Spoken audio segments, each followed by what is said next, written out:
Hello friends and welcome to med project medical lectures. तर मित्रांनो, आपण जे नर्सिंग ॲप्टिट्यूडचे पी-वाय-क्यू बघत आहे. तर आतापर्यंत आपण 2 जे पेपर्स आहेत, तर त्याच्यामधले पी-वाय-क्यू आपले कंप्लीट झालेले आहेत. 2025च्या ज्या 2 शिफ्ट होत्या, पहिली आणि सेकंड शिफ्ट. तर त्याचे आपण सर्व एम-सी-क्यू क्लिअर केलेले आहेत. ओके, तर भरपूर विद्यार्थी कमेंट करून सांगतात, की सर बायोलॉजीचे, फिजिक्सचे, केमिस्ट्रीचे, बाकी सब्जेक्टचे पण एम-सी-क्यू घ्या. तर मित्रांनो, टेन्शन घेण्याची गरज नाही. आपण ते पण एम-सी-क्यू लवकरात लवकर सुरू करणार आहे. सर्वात पहिले आपण हा जो नर्सिंग ॲप्टिट्यूड सब्जेक्ट आहे, तर हा सब्जेक्ट पहिले कव्हर करून घेऊ. नर्सिंग ॲप्टिट्यूड नंतर आपण मग बायोलॉजी, फिजिक्स, केमिस्ट्री आणि इंग्लिश ते पण एम-सी-क्यू आपण कव्हर करू. सध्या आपल्याला फक्त फोकस करायचं नर्सिंग ॲप्टिट्यूडवर. तर आता 2025चा शिफ्ट 3चा पेपर आहे. ओके, हा एक पेपर आपला सॉल्व्ह करून झाला, की याच्यानंतर आपलं नर्सिंग ॲप्टिट्यूड 2025चं संपून जाईल. नंतर आपल्याकडे तरी पण नर्सिंग ॲप्टिट्यूडचे 2 पेपर बाकी राहतील. एक 2024चा आणि एक 23चा. तर तो आपण नंतर घेऊ.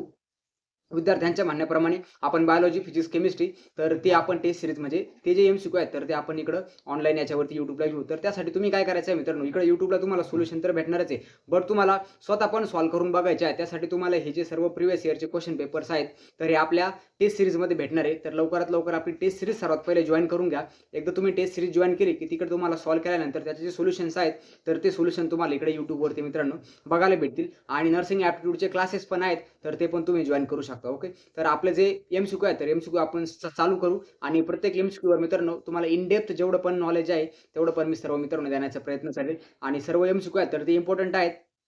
आणि एका एम-सी-क्यूवरून तुम्हाला बाकी 4 जे ऑप्शन्स आहेत, तर ते निगेटिव्ह जे ऑप्शन्स आहेत, तर त्याच्याविषयी पण थोडीफार इन्फॉर्मेशन देईल. म्हणजे त्या रॉंग ॲन्सर्सवर जर तुम्हाला फिरून एम-सी-क्यू जर विचारला, तर तुम्हाला तो सॉल्व्ह करण्यामध्ये हेल्प होईल. ओके, तर सर्वात पहिला एम-सी-क्यू आहे बघा आपला मित्रांनो, जी-एन-एम स्टँड फॉर. आता हा जो जी-एन-एमचा लाँग फॉर्म आहे, तर हा तिन्ही पण पेपरमध्ये रिपीट झालेला क्वेश्चन आहे. ओके, तर पहिल्या शिफ्टमध्ये, सेकंड शिफ्टमध्ये आणि थर्ड शिफ्टमध्ये असे भरपूर क्वेश्चन्स आहेत, तर ते रिपीट झालेले आहेत. व्हिटॅमिन्सवर क्वेश्चन होते, तर ते रिपीट झालेले आहेत. त्यानंतर इन विट्रो फर्टिलायझेशनचा क्वेश्चन रिपीट झाला होता. त्यानंतर हा जी-एन-एमचा लाँग फॉर्म आहे, याच्यावरती क्वेश्चन रिपीट झालेला होता. त्यानंतर ग्रोथ हार्मोनवरचा क्वेश्चन रिपीट झाला होता. म्हणजे 20 पैकी 4-5 क्वेश्चन असतात असे जे रिपीट परत होत असतात. आणि यावर्षी 2026ला पण तुमचा 3 शिफ्टमध्ये पेपर होणार आहे. त्यामुळे यावर्षी पण तुम्हाला असे जे रिपीटेड क्वेश्चन्स आहेत, तर ते बघायला भेटतील. ओके, तर जी-एन-एमचा लाँग फॉर्म जो आहे, तर जी-एन-एमचा लाँग फॉर्म आय होप तुम्हाला सर्वांना माहिती झालेला असेल. आपण जे डेमो लेक्चर घेतलं होतं, तर त्या डेमो लेक्चरमध्ये पण जी-एन-एमबद्दल मी सांगितलेलं आहे. तर जी-एन-एमचा जनरल नर्सिंग अँड मिडवायफरी हा याचा लाँग फॉर्म आहे. तर याच्याविषयी जी बाकीची इन्फॉर्मेशन आहे, तर ती तुम्ही नोट डाउन करून घ्या तुमच्या नोटबुकमध्ये. जी-एन-एम हा 3 वर्षांचा नर्सिंगमधला डिप्लोमा कोर्स आहे. त्यानंतर जी-एन-एमचे जे आपल्याकडे गव्हर्नमेंट कॉलेजेस आहेत, तर त्यामध्ये ॲडमिशन घेण्यासाठी तुम्हाला एंट्रन्स एक्झामची गरज लागते. बट जी-एन-एमचे जे प्रायव्हेट कॉलेजेस आहेत, तिथे तुम्ही आर्ट्स असेल, कॉमर्स असेल किंवा सायन्स असेल, कशाच्या पण बेसिसवर जी-एन-एममध्ये ॲडमिशन घेऊ शकता. जनरल नर्सिंग अँड मिडवायफरी हा त्याचा लाँग फॉर्म आहे. त्यानंतर जी-एन-एमच्या खालचा अजून एक डिप्लोमा कोर्स नर्सिंगमधला, तर आपण ए-एन-एम असं म्हणतो. त्याचा आहे ऑक्झिलरी नर्सिंग मिडवायफरी हा त्याचा लाँग फॉर्म आहे. ओके, त्यानंतर जो डिग्री कोर्स आहे, तर डिग्री कोर्स किंवा अंडर ग्रॅज्युएट कोर्समध्ये आपला जो बी-एस-सी नर्सिंग आहे, तर बी-एस-सी नर्सिंग कोर्स येतो. त्यानंतर जो पोस्ट ग्रॅज्युएशन कोर्स आहे, तर पोस्ट ग्रॅज्युएशनमध्ये आपलं एम-एस-सी नर्सिंग येत असतं. आणि जो डॉक्टरल डिग्रीचा कोर्स आहे, त्यामध्ये तुम्ही एक एम-फिल किंवा मग पी-एच-डी असे ह्याच्या 2 डिग्रीज आहेत, तर त्या तुम्ही डॉक्टरल डिग्रीमध्ये कन्सिडर करू शकता. तर नर्सिंगमध्ये हे जे सर्व आहेत, तर हे बेसिक कोर्सेस आहेत.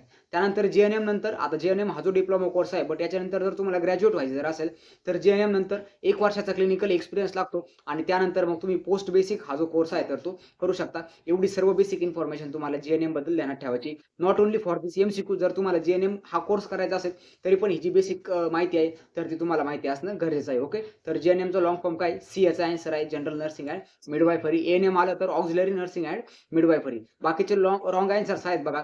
Generic nursing and midwife. इथं आता हा जो मिडवाईफ हा जो शब्द आहे, तर हा इम्पोर्टंट आहे.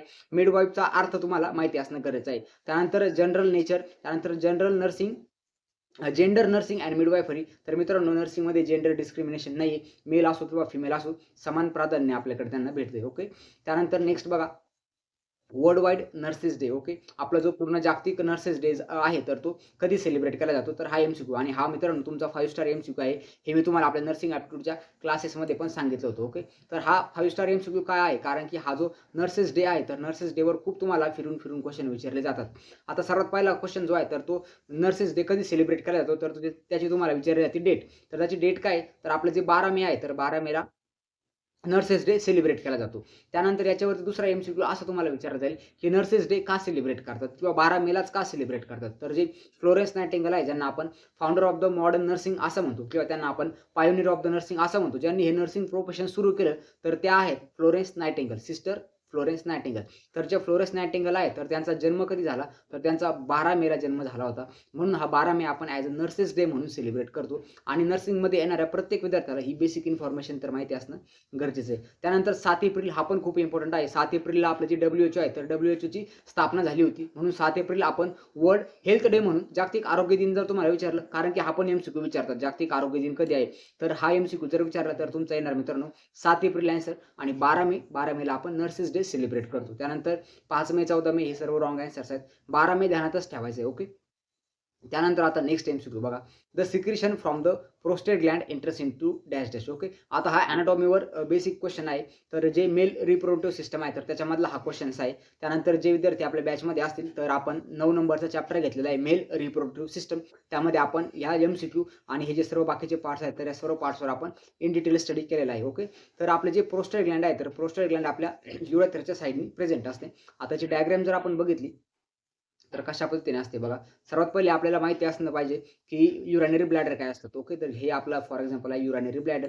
त्यानंतर युरिनरी ब्लॅडर इकडे मागं 2 ओपनिंग असतात ज्यामधून युरेटर्स ओपन होतात आणि इथे मध्ये युरिन स्टोअर केलं जातं. ओके. तर युरिनरी ब्लॅडरचं काम काय असतं? युरिनला टेम्पररी स्टोअर करण्याचं जे ऑर्गन आहे तर त्याला आपण काय म्हणतो? Urinary bladder. त्यानंतर युरिनरी ब्लॅडरपासून खाली अशी ही जी लॉंग स्ट्रेट हा जो ऑर्गन आहे याला आपण काय म्हणतो? युरेथ्रा असं म्हणतो. ओके. आता युरेथ्राची तुम्हाला लेंथवर क्वेश्चन विचारला जाऊ शकतो.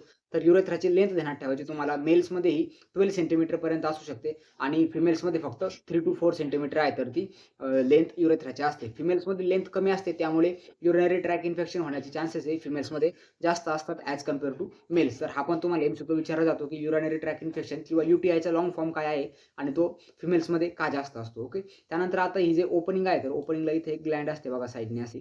या ग्लँड्सचं नाव काय आहे? तर याचं ग्लँडचं नाव आहे मित्रांनो प्रोस्टेट ग्लँड. ओके. प्रोस्टेट ग्लँडवर एक डिसीज आहे बिनाइन प्रोस्टेट हायपरप्लाझिया. तर तो आपण बॅचमध्ये इन डेप्थमध्ये डिसीज कंडिशन आहे तर ती डिस्कस केलेली आहे. तर तुम्हाला BPHचा लॉंग फॉर्म पण विचारला जाऊ शकतो. त्यानंतर त्याचा प्रिव्हॅलन्स विचारला जाऊ शकतो. किती टक्के लोकांमध्ये होऊ शकतो. ओके. तर ही जी ग्लँड आहे तर ह्या ग्लँडचे जे सिक्रेशन आहे तर ते डायरेक्टली कशामध्ये येणार? आता इथं छोटासा एरो होत नाहीये. ओके. तर डायरेक्टली आपलं जे युरेथ्रा आहे तर युरेथ्रामध्ये याचं सिक्रेशन आहे तर ते येत असतं. त्यानंतर याच्यामधून कोणतं सिक्रेशन येतं ते सिमेनमध्ये किती टक्के प्रेझेंट असतं हे पण मी आपल्या बॅचमध्ये सांगितलं आहे. तर 65% जे आहे तर ते सर्व सिक्रेशन आहे तर ते प्रोस्टेट ग्लँडमधून येत असतं. ओके. तर प्रोस्टेट ग्लँड आहे तर प्रोस्टेट ग्लँडचं सिक्रेशन कशामध्ये एंटर करतं? तर युरेथ्रा आहे तर युरेथ्रामध्ये एंटर करत असतं. किडनीमधून कोण सिक्रेट होतं? तर किडनीमधून युरिनचं प्रोडक्शन होतं. युरिन हे डायरेक्टली आपल्या युरेटरमध्ये येतं आणि युरेटर मग नंतर या युरिनरी ब्लॅडरमध्ये त्याला ड्रेन करण्याचं काम करतं. आणि टेस्टिस जे आहे तर टेस्टिसमध्ये टेस्टोस्टेरॉनचं आणि ॲज वेल ॲज जे स्पर्म आहे तर स्पर्मचं प्रोडक्शन होत असतं. स्पर्मचं प्रोडक्शनसाठी कोणत्या सेल्स आणि टेस्टोस्टेरॉनच्या प्रोडक्शनसाठी कोणत्या सेल्स अशा 2 टाईपच्या सेल्स आपण बघितल्या होत्या. सर्टोली सेल आणि लिडिक सेल. तर त्यावरती पण तुम्हाला MCQ विचारला जाऊ शकतो. तर ते एक इम्पॉर्टंट टॉपिक आहे. नोट डाउन करून घ्या. नोटबुकमध्ये लिहा. मी जे इम्पॉर्टंट टॉपिक सांगतोय एका साईडला एक बॉक्स करा त्यामध्ये इम्पॉर्टंट टॉपिक लिहा आणि नंतर त्याच्यावर तुम्ही मित्रांनो स्टडी करू शकता. त्यानंतरचा नेक्स्ट MCQ बघा. A person gone for trekking. Okay. एक पर्सन आहे तो ट्रॅकिंगला चाललाय आणि तो हाय ॲटिट्यूडवर गेलेला आहे. हाय ॲटिट्यूड म्हणजे काय? की एखाद्या डोंगरावर फॉर एक्झाम्पल तो चाललाय. हीच RBC cell will be. Okay. तर त्याच्या ज्या RBC आहेत तर त्या RBCमध्ये काय चेंज येईल हा MCQ विचारलाय. Decrease in the size, increase in the size, increase in the number and decrease in the number.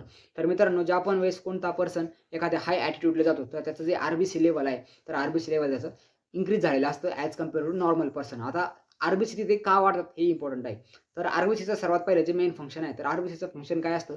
आपलं जे ऑक्सिजन आहे त्या ऑक्सिजनला कॅरी करण्याचं काम RBC करत असतात. RBCमध्ये असतं हिमोग्लोबिन आणि त्या हिमोग्लोबिन जे आहे तर ते RBCला कॅरी करत असतं.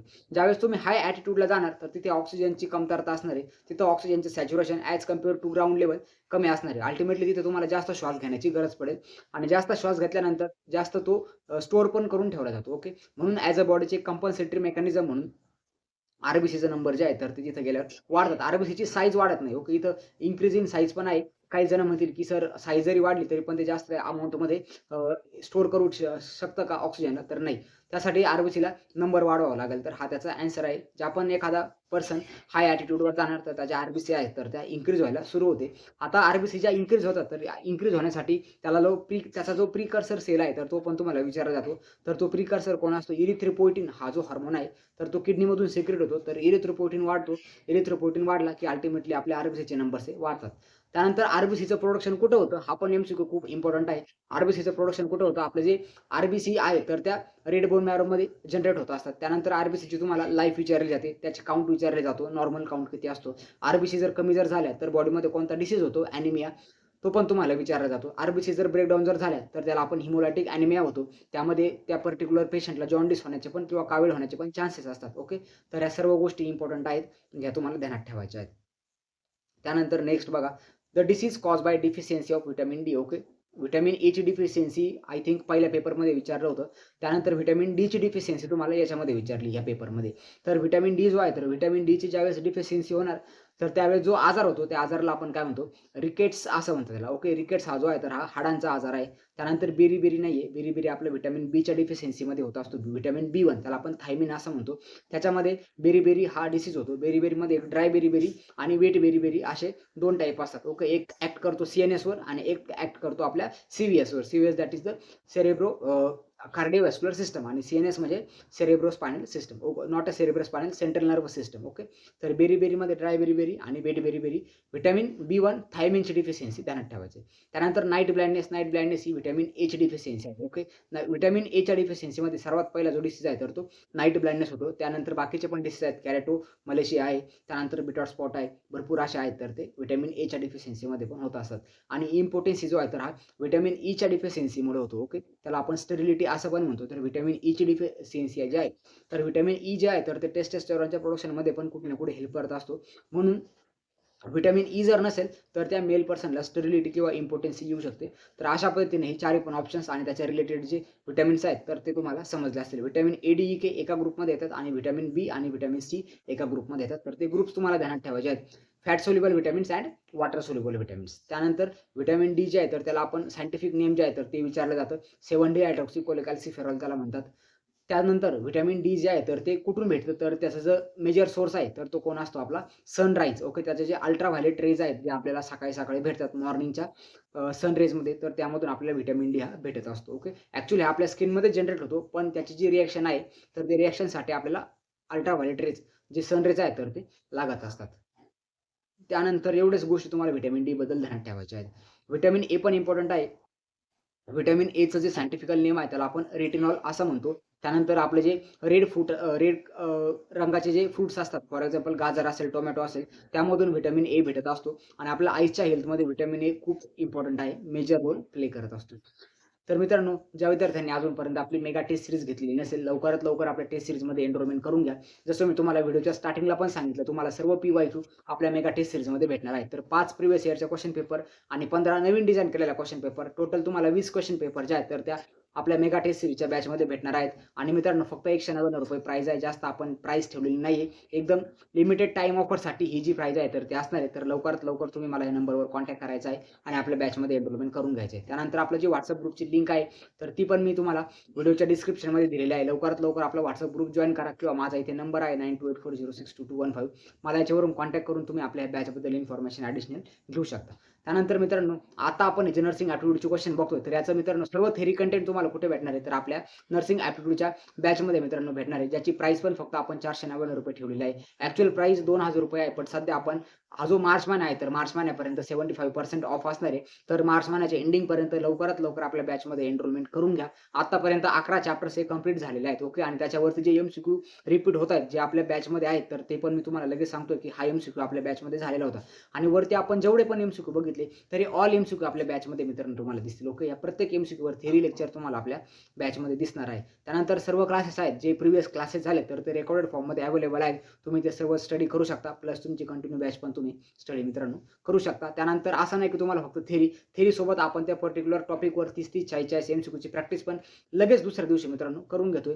तर एकदम अफोर्डेबल आणि फायदेशीर बॅच ठरणार आहे दोन्ही पण. तर दोन्ही पण बॅचमध्ये लवकरात लवकर एनरोलमेंट करून घ्यायचं. जे विद्यार्थी आपल्या दोन्ही पण बॅचमध्ये एनरोल करतील, तर त्यांना आपण भरपूर सर्व CET रिलेटेड कंटेंट त्यांना फ्री ऑफ कॉस्टमध्ये प्रोव्हाईड करणार आहे. ज्यामध्ये काही इम्पोर्टंट पॉइंट्स आणि गोल्डन टॉपिक्स असणार आहेत, जे तुम्हाला सिंगल लाइनर एम-सी-क्यूमध्ये सॉल्व्ह करण्यामध्ये हेल्पफुल ठरतील. ओके. तर लवकरात लवकर ज्यांना बॅचमध्ये एनरोलमेंट करायचं आहे त्यांनी मला मेसेज करा आणि आपल्या WhatsApp ग्रुपची लिंक आहे एम-एच नर्सिंग सी-ई-टीच्या बद्दल अजून काही इन्फॉर्मेशन असेल किंवा ॲडमिशन प्रोसेसची सर्व जी इन्फॉर्मेशन आहे, नोटिसेस असतील, तर ते डायरेक्टली तुम्हाला आपल्या WhatsApp ग्रुपमधून लवकरात लवकर भेटतील. तर WhatsApp ग्रुप तुम्ही सर्वांनी जॉइन करून ठेवायचा आहे. तो तुम्हाला तुमच्या नर्सिंगच्या लास्ट इयरपर्यंत हेल्पफुल ठरेल. ओके. त्यानंतर नेक्स्ट इम्पोर्टंट एम-सी-क्यू बघू आपण. The confirmatory test to diagnose the HIV आणि हा पण मित्रांनो रिपीटेड एम-सी-क्यू आहे. ओके. हा जो डायग्नोसिसचा एम-सी-क्यू आहे, तर हा आपल्या टेस्ट 2 मध्ये पण म्हणजे आपली जी शिफ्ट 2 होती, तर त्यामध्ये पण आलेला होता. तर हाच सेम एम-सी-क्यू परत टेस्ट 3 मध्ये आपलं जे शिफ्ट 3 आहे, तर त्याच्यामध्ये रिपीट झालंय. Okay. The confirmatory test to diagnose the HIV. एच-आय-व्हीचा तुम्हाला लाँग फॉर्म विचारला जातो. म्हणजे काय? Human immunodeficiency virus. त्यानंतर याच्यामुळे जो आजार होतो किंवा जो सिंड्रोम होतो त्याला आपण काय म्हणतो? AIDS. Acquired immunodeficiency syndrome. Okay. त्यानंतर आता याची जी डायग्नोसिस करण्याची म्हणजे याला जे शोधण्याची म्हणजे फॉर एक्झाम्पल एखाद्या पर्सनला जर आता डायग्नोजचा अर्थ पहिले समजून घ्या. डायग्नोज म्हणजे काय? की एखाद्या पर्सनला आजार आहे, तर तो आजार आपण कसा ओळखायचा? त्याचे जे साइन एंड सिम्प्टम्स आहेत किंवा त्याच्यावर आपण काही बायोलॉजिकल स्टडी करून आपण तो डिसीज फाइंड आउट करणे, या कंडिशनला आपण काय म्हणतो मित्रांनो? डायग्नोसिस असं म्हणतो. ओके.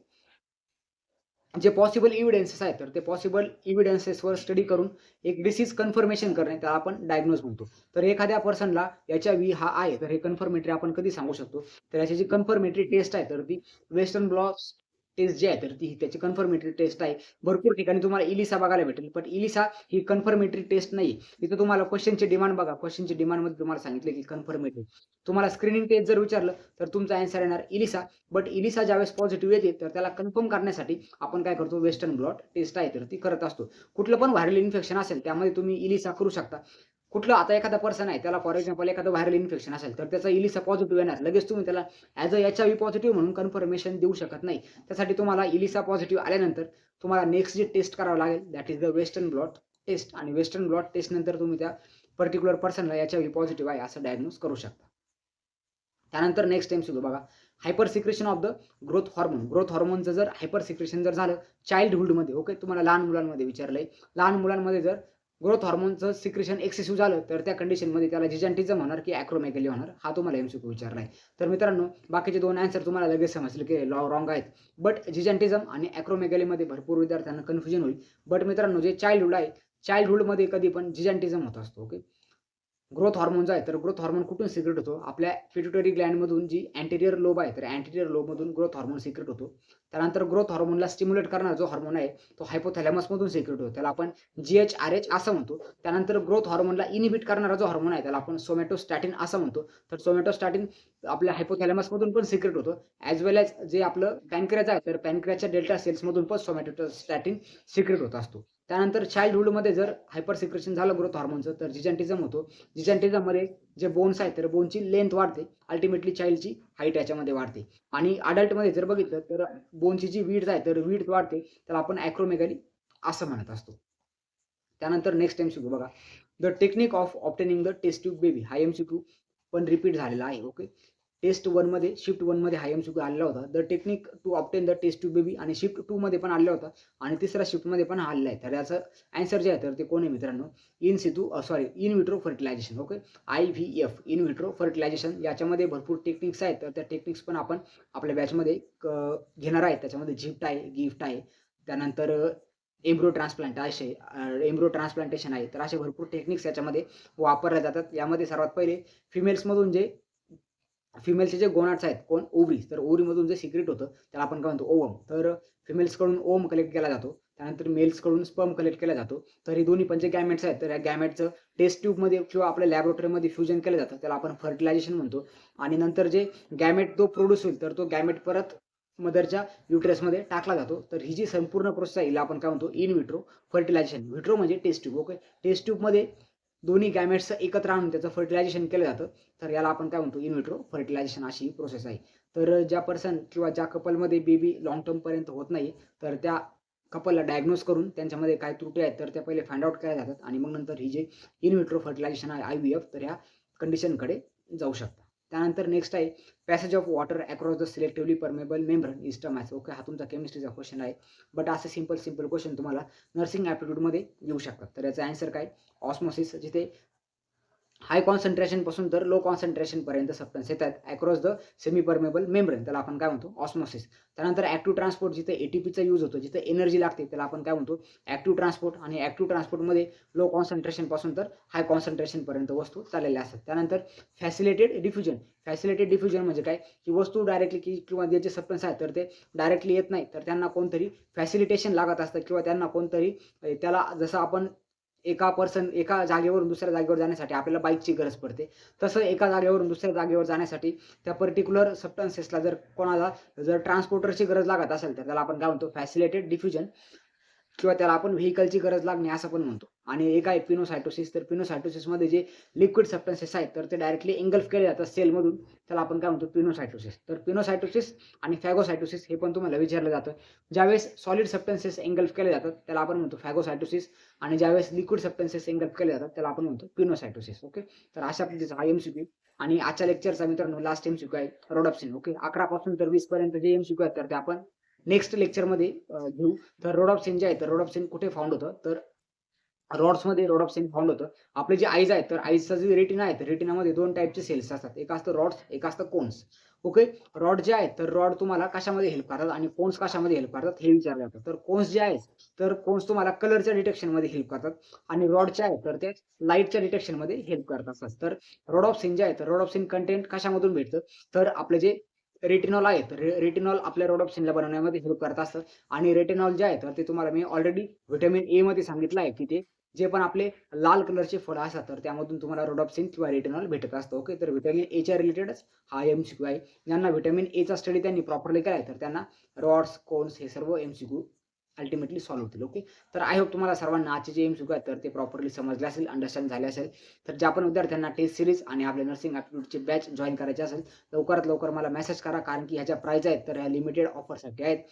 मार्च महिन्याच्या एंडिंग नंतर ह्याच्या प्राइस आहेत तर याच्यामध्ये मित्रांनो तुम्हाला वाढ दिसेल. एप्रिल महिन्यापासून ह्याच्या प्राइस आहेत तर ह्या सर्व दुप्पट होण्याची खूप जास्त चान्सेस आहेत. ओके, तर लवकरात लवकर आपल्या बॅचमध्ये एनरोलमेंट करून घ्या. तर भेटूया आपल्या उद्याच्या व्हिडिओमध्ये, ज्यामध्ये आपण रिमेनिंग जे एमसीक्यू आपली बाकी आहेत तर ते कव्हर करू. आजच्या एमसीक्यूमध्ये तुम्हाला जर काही डाऊट जर असेल तर आपल्या कमेंट सेक्शनमध्ये तुम्ही विचारू शकता. आणि जर काही अजून तुम्हाला जर काही सजेशन द्यायचं असेल की सर याच्यापेक्षा अजून व्यतिरिक्त अजून काही एमसीक्यू घ्या तर ते पण मित्रांनो आपण घेऊ. नर्सिंग सीईटी बद्दल तुम्हाला जर काही डाऊट जर असेल तर ते पण तुम्ही कमेंट सेक्शनमध्ये सांगा, आपण त्याच्यावर पण व्हिडिओ बनवण्याचा प्रयत्न करू. तर भेटूया आपल्या नेक्स्ट व्हिडिओमध्ये. तोपर्यंत wish you all the best for admission process and nursing CET.